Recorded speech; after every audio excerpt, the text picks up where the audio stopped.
ধন্যবাদ এবং স্পেশালি আমি ধন্যবাদ জানাচ্ছি হচ্ছে আমার দেশের মানুষকে, আমার দেশের দর্শককে।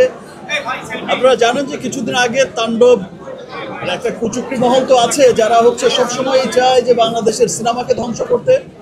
বাংলাদেশের সিনেমা আজ যেখানে পুরো বিশ্বে ছড়িয়ে যাচ্ছে, পুরো বিশ্বে খুব সম্মানের সাথে গর্বের সাথে চলছে, সেই সময় এসে একটা বাজে মহল, খারাপ মহল সবসময় চায় যে আমাদের সিনেমা যেন ধ্বংস হয়ে যায়, আমরা যেন ভালো সিনেমা না বানাতে পারি।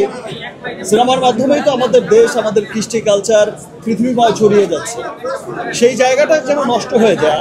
অ্যাকচুয়ালি এটা সিনেমার এগেনস্টে ষড়যন্ত্র না, আমি বলবো এটা দেশের এগেনস্টে ষড়যন্ত্র।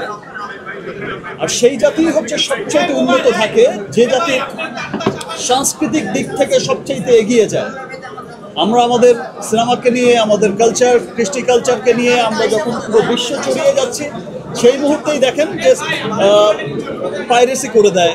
গতবারও আমরা বরবাদের সময় দেখেছি, এবার তো তাণ্ডবে দেখলাম যে আরও আগে পাইরেসি করে দিল। বাট আমি ধন্যবাদ জানাচ্ছি আমার দেশের মানুষকে এবং সমস্ত সিনেমা প্রেমী দর্শকদের।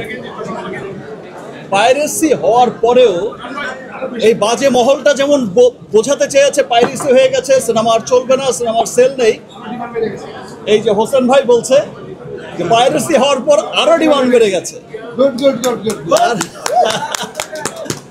তাণ্ডব ইনশাল্লাহ, আমি গতবারও যেমন বলেছি যে গুলশান টু গুলিস্তান সব জায়গার মানুষকে মুগ্ধ করছে আমাদের সিনেমা।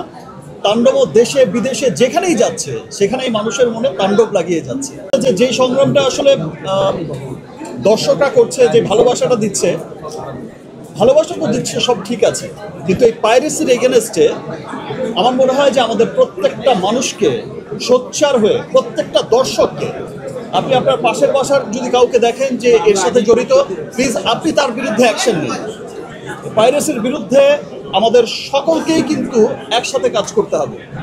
এবং বাংলা সিনেমা, শুধু আমরা যারা বাংলা সিনেমার সাথে জড়িত, সিনেমার ডিরেক্টর, প্রডিউসার, আর্টিস্ট বা জার্নালিস্ট, শুধু তাদেরই সিনেমা না, বাংলা সিনেমা হচ্ছে পুরো দেশের সিনেমা, এটা আমাদের সিনেমা। সো আমাদের সিনেমার উন্নয়নে আমাদের সকলকে কাজ করতে হবে, পাইরেসির এগেনস্টে কাজ করতে হবে এবং পাইরেসিকে, পাইরেটেড কপিকে না বলতে হবে। Thank you.